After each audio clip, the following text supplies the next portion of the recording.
Bom dia! Mioma no útero. Especialmente mulheres de 30 a 50 anos, a incidência dessa doença é bem alta. Que opções existem para tratar sem ter que retirar o útero? Você já ouviu falar de embolização? No procedimento, os médicos bloqueiam a passagem de sangue que alimenta o mioma. Um dos sintomas do mioma é inchaço na barriga. O mesmo sinal pode indicar câncer de ovário. Eu lembro que minha barriga ficou um pouquinho mais inchada, mas não foi através disso que eu descobri. É difícil mesmo descobrir o câncer de ovário. Esse que é o grande problema, que ele não tem nenhum sinal e sintoma específico. Então, assim, ele é pouco frequente, mas ele é altamente letal. A Mariana está curada e ainda realizou o maior sonho da vida. Hoje eu tenho certeza que, assim, eles não viriam da minha barriga, né? Isso é o que menos importa. Eles nasceram mesmo do nosso coração, porque foram muito desejados. Que delícia! Hoje a gente vai falar sobre cura, vamos falar sobre diagnóstico e ainda vamos esclarecer. Mioma e câncer de ovário, tem relação? Quem está aqui com a gente é o oncologista Dr. Fernando Maluf e a ginecologista doutora Ana Lúcia Beltrame. Você tem dúvidas? Você tem histórias para contar, para compartilhar com a gente? Então manda 4002-2884 ou usa a hashtag Você no Bem-Estar escrevendo nas nossas redes sociais. Muito bem, vamos começar falando um pouquinho sobre o que é mioma, doutora Ana Lúcia, para a gente esclarecer aqui a posição que o mioma pode ficar no útero e que tamanhos ele pode chegar, né? O mioma ele é um tumor benigno da musculatura do útero e ele normalmente aparece nas mulheres no menacme, ou seja, naquelas mulheres que ainda menstruam. E de acordo com a posição que ele está e com o tamanho que ele tem, a gente tem diferentes sintomas e diferentes condutas em relação ao mioma. Que posição ele pode estar? Vamos supor que isso daqui é um mioma. Ele é mole, ele é duro, ele é... Ele é fibroelástico, ele é exatamente assim. Assim? Exatamente assim. Então, ele pode estar dentro do útero, que é o chamado mioma submucoso. Esse mioma, esse tipo de mioma, normalmente ele causa muito sangramento menstrual. Então, as mulheres elas têm um fluxo aumentado, cólica menstrual. E para aquelas pacientes que querem engravidar, obrigatoriamente a gente tem que intervir, a gente tem que retirar esse mioma. Que ele pode ser retirado por um processo chamado histeroscopia, que é uma cirurgia que a gente faz por dentro do útero, ou eventualmente com uma combinação de histeroscopia e laparoscopia, que é por cima e por baixo, tá? Além desse tipo de mioma, a gente tem o mioma por fora, né? Esse aqui você tá por fora. Aqui.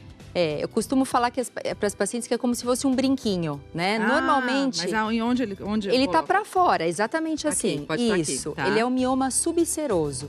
Esse tipo de mioma, dependendo do tamanho, ele não dá nenhum sintoma. Aliás, 90% dos miomas não dão sintomas, né? E nem sempre precisam ser tratados ou retirados. Mas esse, normalmente, é o que dá menos sintomas, a não ser que ele cresça e fique no tamanho bem grande, gigantesco. Assim. E daí ele pode realmente comprimir ou a bexiga, ele pode comprimir o intestino, dar dor pélvica, enfim, dar esses sintomas. Dificilmente sangramento. Agora, existe um outro mioma, que é o mioma intramural, que é o mioma que está na musculatura do útero. Atrás. Assim, isso. Ele pode estar atrás, ele pode estar do lado, ele pode estar na frente. Porque os músculos estão cobrindo toda essa região aqui. Exatamente. Então, esse tipo de mioma, ele dependendo do tamanho dele, da localização, ele também pode dar sintomas, principalmente cólicas menstruais e aumento de fluxo menstrual e, eventualmente, pode até, dependendo da localização, causar dificuldade para engravidar. Por exemplo, ele pode estar aqui, perto das trompas, né? Se ele estiver aqui. Exatamente. Embaixo do músculo que cobre essa região aqui. Exatamente, porque a trompa ela é fundamental para o processo reprodutivo. É na trompa que o óvulo encontra com o espermatozoide. Se a gente tem um processo... Exatamente. Se a gente tem um processo aqui obstruindo, daí provavelmente isso pode dificultar a fertilidade do casal. Tem uma pergunta que chegou da nossa tela interativa, doutor Maluf. Olha lá, da Cleidilene. Mioma pode virar câncer? Doutora Ana Lúcia falou que é um tumor benigno. Pode virar maligno? A resposta clássica é não. Não existe nenhuma possibilidade, relato de mioma virar um câncer de útero. Mas o que acontece, que é super importante, tem um tipo de câncer de útero que é raro, chamado leiomiosarcoma. Ele corresponde a mais ou menos 5% de todos os tumores uterinos. E ele vem do músculo pelo qual também o mioma nasce. Então, o que a gente já viu é, às vezes, o patologista recebe a peça, lê como mioma, mas, na verdade, a leitura foi errada e é um leiomiosarcoma. E depois a paciente pode ter, eventualmente, uma recidiva, o que não acontece com o mioma. Então, o mioma que é mioma puro, ele não vira câncer, ele não é um fator de risco para câncer de útero. Vamos entender um pouquinho mais sobre tratamento de mioma? Valéria Almeida mostra pra gente a técnica da embolização. É uma queixa muito comum nos consultórios. Mioma no útero. Especialmente mulheres de 30 a 50 anos, a incidência dessa doença é bem alta. E geralmente o sinal de alerta vem com um sangramento exagerado durante a menstruação. Também existem mulheres que têm sangramento fora do período menstrual, cerca de metade dessas pacientes têm esses sintomas e para essas pacientes os tratamentos são necessários. Se o útero estiver comprometido pelos miomas, muitas vezes o mais indicado é retirar o órgão todo. Nos casos menos graves, existem outras opções. Tratar só com medicamentos, cirurgia para retirar apenas os miomas ou então fazer a embolização. O objetivo da embolização é bem simples: cortar o fornecimento de sangue que alimenta os miomas. É como se num jardim a gente parasse de regar as plantas. Elas secam e morrem. Com a ajuda de catéteres, os médicos acessam o útero e injetam partículas de gelatina acrílica. Elas vão impedir a passagem de sangue nos vasos dentro do mioma. A partir desse bloqueio do fluxo, o mioma morre e fica com uma pequena cicatriz na parede do útero. Aqueles miomas embolizados costumam não causar mais sintomas e reduzir consideravelmente de volume. O procedimento costuma durar no máximo 1h30 e tem outras vantagens. Uma delas é o menor tempo de recuperação que nós temos. Então, a paciente não é submetida à anestesia geral, o tempo de internação hospitalar é de 1 a 2 dias e a recuperação para as atividades normais é bem mais curta que nos procedimentos cirúrgicos. Muita gente tem mioma, muita gente tem dúvida. Olha a pergunta que apareceu aqui na nossa tela da Renata. Quem tem mioma pode tomar anticoncepcional, doutora Ana Lúcia? Pode. O anticoncepcional, o mioma ele não é uma contraindicação para o uso de anticoncepcional. Inclusive, ele consegue controlar, numa parte das vezes, os sintomas relacionados ao mioma, que é o aumento de sangramento e cólica menstrual. Pode diminuir um pouco. Exatamente. Claro que cada tratamento tem que ser avaliado em relação à condição da paciente e à opção do médico e do paciente. Mas o anticoncepcional, ele pode aliviar os sintomas. Agora, doutor Maluf, a gente está vendo aqui os tamanhos que os miomas podem chegar. É óbvio, como a gente disse, né, que se o mioma for grande assim, ele vai provocar um pouco de inchaço na barriga. Até às vezes dá para ver que a pessoa tem um mioma, né? Qual que é a diferença desse inchaço? A gente tem 2 bexigas aqui representando esse inchaço. Qual é a diferença dessas 2 bexigas e o que elas estão representando? Quer dizer, essa bexiga é uma bexiga mais durinha, que representaria o aumento do mioma, né? Que, como a Ana mencionou, é uma coisa mais fibroelástica. Uhum. Ela tem uma elasticidade, ela tem uma resistência, ela afunda assim um pouquinho. Exato. Uhum. Essa outra bexiga tem uma consistência mais de água mesmo. Quer dizer, como realmente é uma bexiga cheia de água.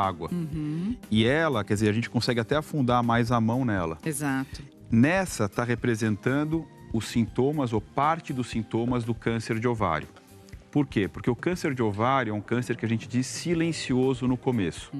Quer dizer, diferente, por exemplo, de outros cânceres, esse câncer geralmente não dá dica de quando ele começou a nascer. Aliás, na verdade, 90% dos tumores de ovário não começam no ovário, começam nas trompas e aí migram para o ovário e aí do ovário eles vão para o peritônio. Então, o que é o peritônio? É uma membrana, como a pleura que reveste o pulmão, o peritônio reveste todos os órgãos abdominais. E a hora que essa doença ela vai para o peritônio, ela vai fazer os furinhos e aí o líquido que vai passando no nosso corpo vai se acumulando no abdômen. Ah, por isso que fica assim. E por isso que a gente está vendo aqui que a única relação que pode se estabelecer entre mioma e câncer de ovário é um inchaço na barriga. Mas uma coisa não tem a ver com outra. Mioma não tem dá mais chance de ter câncer no ovário.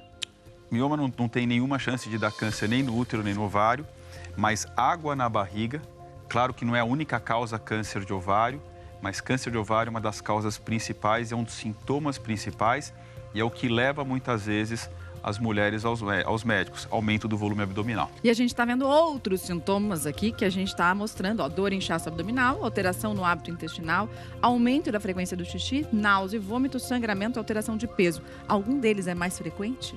Então, o aumento do volume abdominal seria um dos principais, uma alteração do hábito intestinal, um desconforto, uma má digestão. O problema e essa é que é uma coisa muito difícil para a mulher reconhecer, são sintomas muito vagos, são sintomas que podem aparecer com outras várias causas. E um outro ponto importante é que câncer de ovário, ele se manifesta geralmente pela doença avançada. Então, diferente de câncer de mama, de próstata, de colo de útero, de cada 10 mulheres que nós vemos com câncer de ovário, 8 delas a doença não está mais restrita ao ovário ou à trompa. Ela já tem pontos no peritônio e é daí que vem os sintomas. Então, você não consegue muitas vezes diagnosticar a doença numa fase tão precoce. E por isso que é mais difícil de tratar e de curar. É o mais letal do câncer feminino. A gente vai ver agora uma boa notícia, claro. A Mariana, minha xará, conseguiu diagnosticar e conseguiu curar o câncer. E não só isso, conseguiu realizar o maior sonho da vida dela, que era ser mãe. Vamos ver. Quando completaram 1 ano de casados, a Mariana e o Alexandre começaram a planejar a gravidez. Mas nos exames de rotina veio a má notícia. Eu descobri que eu tinha um teratoma no ovário, que é um tumor benigno. Até então, né, a gente achou que fosse um tumor benigno.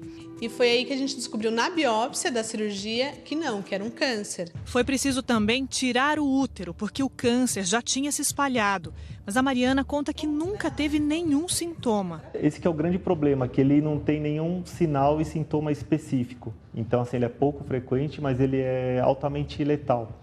Ele corresponde aproximadamente a 23% dos cânceres ginecológicos.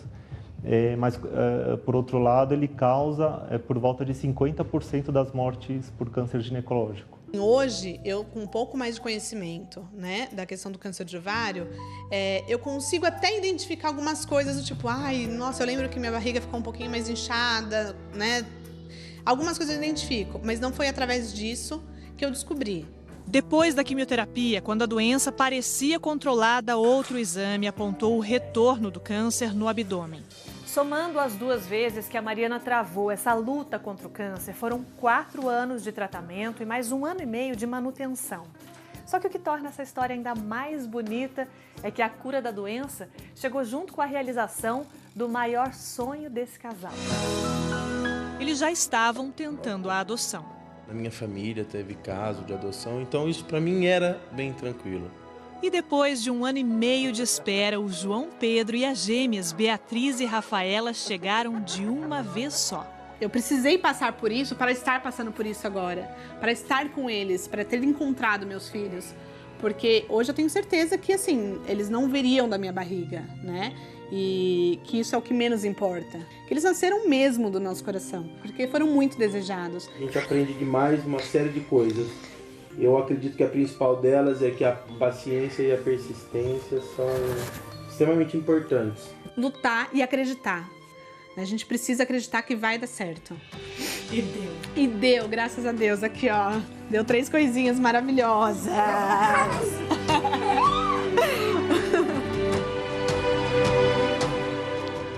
Que delícia, família linda, que bom todo mundo junto assim. Agora, doutor Maluf, a gente viu sintomas inespecíficos, como é que faz afinal para descobrir o câncer de ovário? Então, assim, a primeira informação é que diferente de tumor mama, colo, próstata, não tem rastreamento. Então, não tem nenhum super exame que de rotina a gente detecta ou consegue detectar mais precoce e diminuir mortalidade. Em sabendo disso, a gente seguia muitas vezes pelos sintomas ou exames inespecíficos. Então, exames de imagem, ultrassom, tomografia, ressonância, exames de sangue, que é um marcador tumoral chamado CA-125, que vão dar a suspeita. Mas o diagnóstico de certeza, Mari, vem através da biópsia ou da cirurgia, até porque tem vários tipos de câncer de ovário. E câncer de ovário, diferente de outros tumores, é melhor em jovem do que em pessoas mais idosas. Então, provavelmente... Melhor quer dizer, ele avança menos rápido. Ou responde melhor aos tratamentos.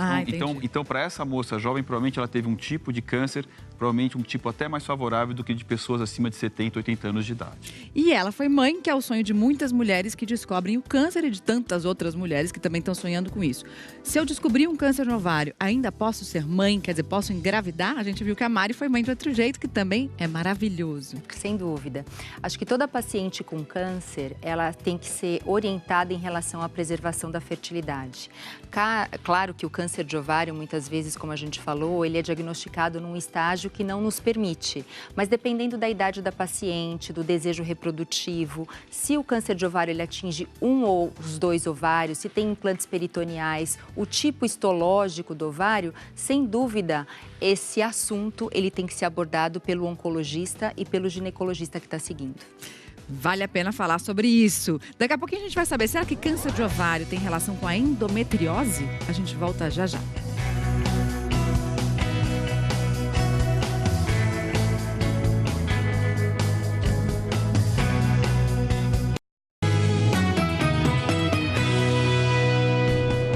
G1 em 1 minuto agora.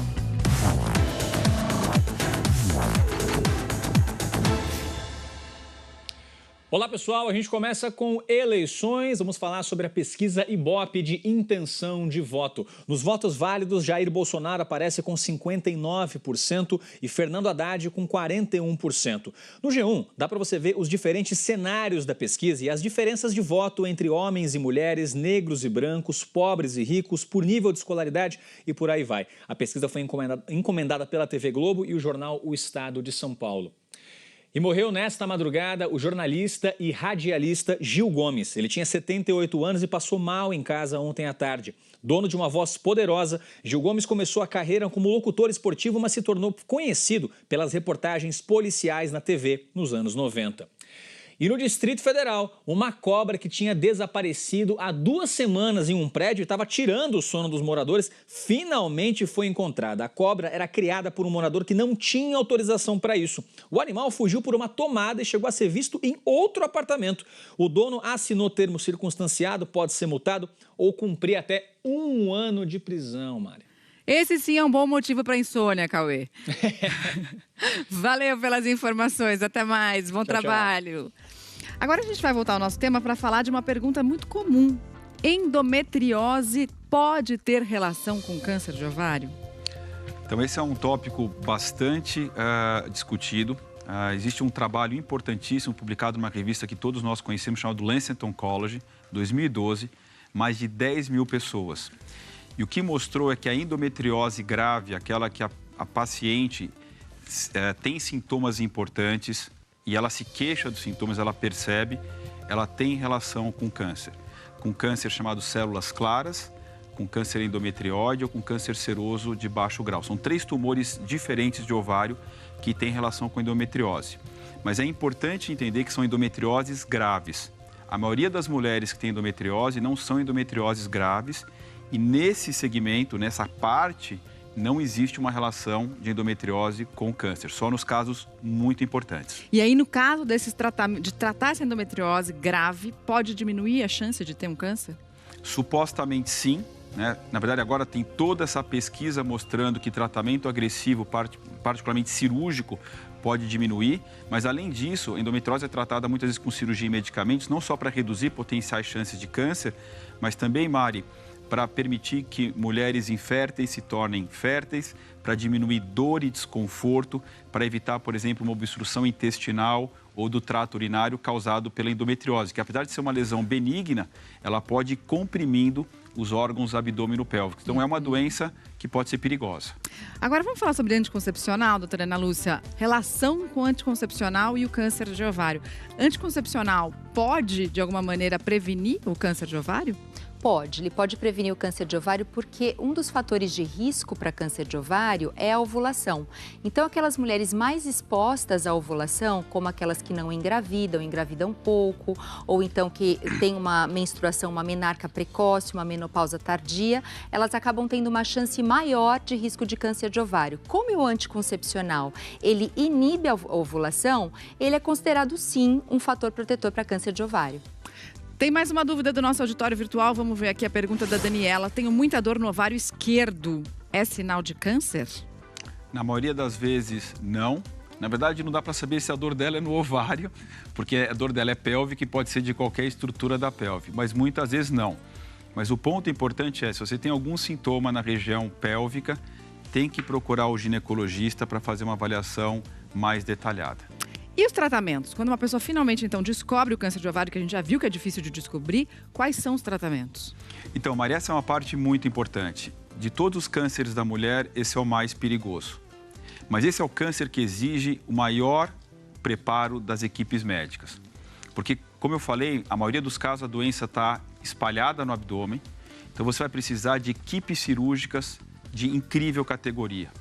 Hoje em dia, a gente avançou além da quimioterapia para tratamentos dentro do abdômen, que permitem que as doses sejam doses gigantescas, matando o tumor dentro do abdômen, com ou sem um aumento de temperatura local. Nós caminhamos hoje para drogas que bloqueiam a vascularização dos tumores, drogas que atacam o ponto pelo qual o tumor cresce. Ou seja, essa é uma doença que vem avançando muito e que permite hoje, né, como ontem a gente estava conversando, que eu vi tantas pacientes com câncer de ovário, que mulheres que antigamente não tinham nenhuma chance de cura, hoje estejam curadas da doença. Então, a cura, ela existe, ela vem crescendo à medida que os tratamentos vão melhorando, mas é fundamental que as mulheres, elas procurem centros especializados para tratar câncer de ovário. Daqui a pouco tem Bem Verão e a gente vai saber se realmente para emagrecer a gente precisa gastar muito dinheiro. Será que precisa? Eu pagava 45 a 50 numa pizza, que eu posso hoje, com esse dinheiro, comprar metade do meu cardápio.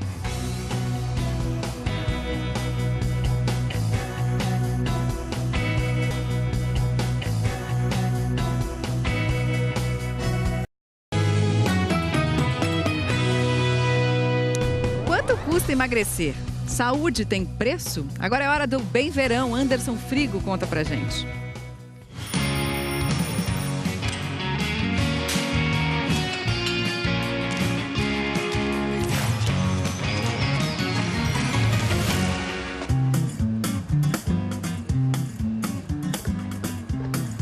Tem gente que inventa 1 milhão de desculpas para fazer dieta. E uma dessas desculpas é que custa muito caro.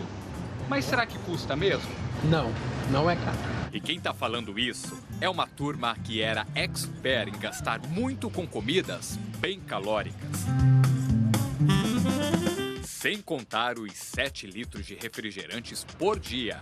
Uma média de R$150 de gasto com refrigerante. Se o João esvaziava o bolso com refri, o Anderson com doces. Os bolos eram os preferidos.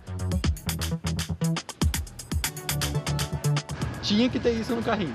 Entre R$150 a 200. As novas escolhas deixaram o carrinho mais colorido e cheio de saúde. E entre um corredor e outro, eles estão resistindo às guloseimas. Quando a gente entrou no projeto, comer saudável era horrível, né? Hoje eu vejo que não. Todos passaram a comer muito melhor e a pagar menos por isso. Eu pagava 45 a 50 numa pizza, que eu posso hoje, com esse dinheiro, comprar metade do meu cardápio. A Luciné deixou de gastar R$200 por semana em bobeiras. E a nova compra do mercado sai por R$100. Antes, em uma semana, o João gastava R$300 só com gordices. Agora gasta 80 em comidas saudáveis. O dinheiro do Anderson também rende mais agora. E de quebra, ele está fazendo uma poupança que não tem preço. Porque hoje a vida é muito melhor. Hoje eu tenho ânimo, tenho disposição, eu tenho vontade de fazer as coisas. Então, se alguém disser por aí que fazer dieta custa caro... Mentira, mentira. Não é não. É isso aí, saldo positivo na conta, saldo negativo na balança, que é o que todo mundo quer, né? Agora, doutora Ana Lúcia, vamos falar um pouquinho sobre os fatores de risco para o câncer de ovário? A gente já falou um pouco que mulheres que menstruam muito cedo têm mais chance de ter, melhores que entram na menopausa mais tarde também, né? Também. A exposição às ovulações, ela acaba sendo um fator de risco maior para o câncer de ovário. Então, uma menarca precoce, menopausa tardia, aquelas mulheres que não engravidam, que não amamentam, são mulheres que têm um fator a mais de risco para o câncer de ovário. Aproveitando o gancho da saúde ali, a gente tem que considerar também a questão da falta de atividade física, da obesidade, do sedentarismo, que não só em relação ao câncer de ovário, mas aos cânceres de maneira geral, acabam sendo fatores de risco. E tem o fator hereditário também. Então, aquelas pessoas que têm o histórico familiar em parentes de primeiro grau, seja a mãe ou então a filha, né, que tem o câncer de ovário, a irmã, elas têm que ser olhadas de uma maneira mais especial, porque elas possuem um fator de risco aumentado.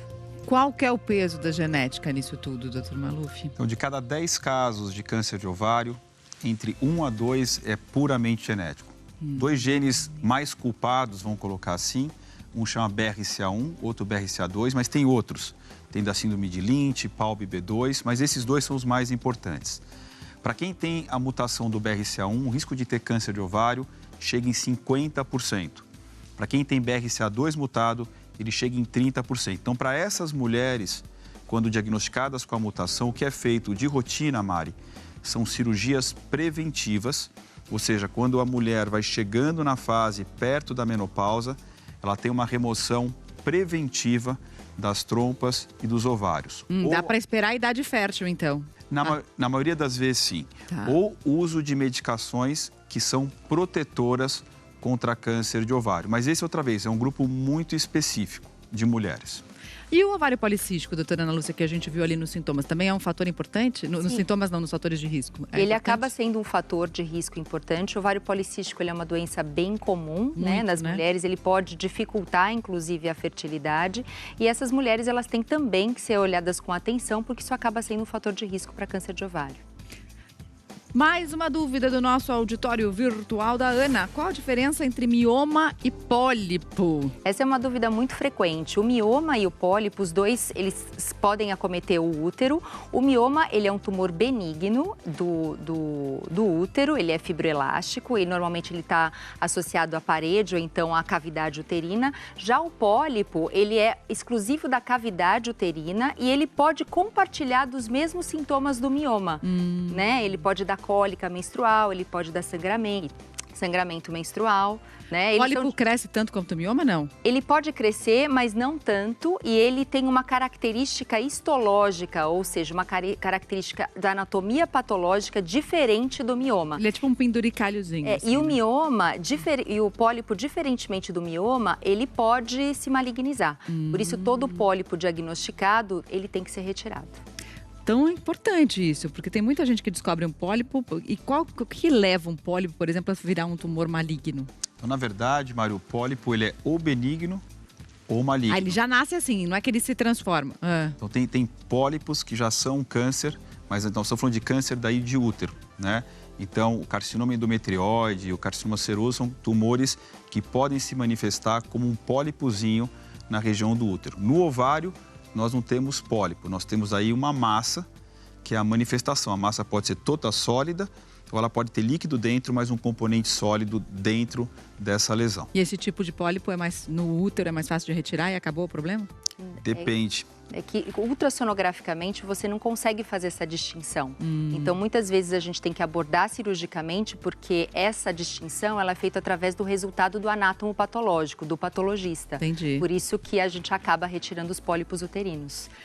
Muitas dúvidas, ficou coisa para falar ainda, mas foi um prazer tê-los aqui. Obrigada pela companhia, são os dois. Espero que a gente tenha esclarecido muitas perguntas e a gente volta amanhã. Se cuida, se você perdeu algo, tá tudo lá no Globoplay. Vem aí Fátima Bernardes com mais um encontro.